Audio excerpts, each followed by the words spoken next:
নাম মোসাম্মদ বাসিতুল বেগম। আমি পাপোশ কোম্পানিতে কাজ করি। আমি সিঁড়ি সেতু প্রজেক্টের অল্প সদস্য। উনি আমার স্বামী হয়, আমার পাশে দাঁড়িয়ে আছে। আমার মেয়ে আমার পাশে, আমার এই পাশে আমার ছেলে দাঁড়িয়ে আছে। আগের অবস্থা আমার খুবই খারাপ আসলো। আমি মাইশের বাড়িতে কাজ করে যাই, কাজে পাই না, বর্ষাকালে বসে থাকি। আর এমনিতে যদি একদিন খরা থেকে যাই করি, করার মানে খুবই কষ্ট ছিল। পাপোশ কোম্পানিতে চাকরি করি। এখন চাকরি করিয়ে আমার ঘরে কিছু ছিল না। আমি এখন ঘরের খাট কিনছি, শোকেস কিনছি স্টিলের। এখন ফ্যান নিছি বাতাস করার জন্য, গরম লাগে। আবার কিছু ছিল না, এখন আমি সবে কিনছি। আবার আমি খাইতেই পারছিলাম না। আর দুই বেলা দাদু একবেলা খাই, আর একবেলা পন্তায় পাই না খাবার। আর এখন আমি চাকরি করি আমি এখন খুবই মানে এখন শুকিয়ে আছি। চাকরি করার পর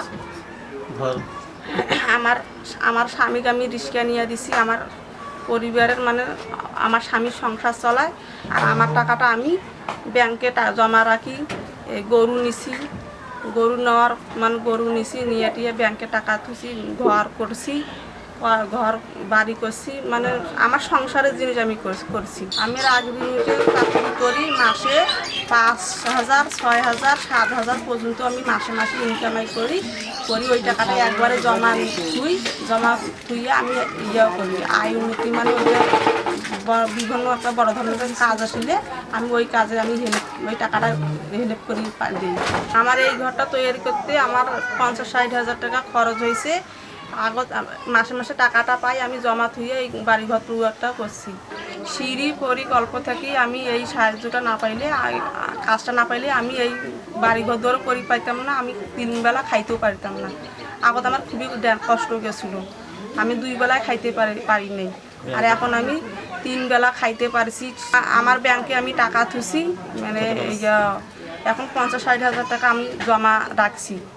সিঁড়ি সেতু পরিকল্প থেকে যদি এই সদস্য কর্মীগুলো যদি না আসতো, তা আমার কখনো আমি এই শান্তিটা পাইলাম না হয়। মানে কষ্টতে আমার জীবনটা গেল হয়। তা ওনাকে আমি মানে এই পর্যন্ত আমাকে দেখতে আসে, মাঝে মাঝে খোঁজ নিতে আসে, বলে আপনি কেমন আছেন, বলে আমি খুবই সুখী আছি। ওনাকে আমি ধন্যবাদ জানাবো, মানে অনেক অনেক ধন্যবাদ দেবো।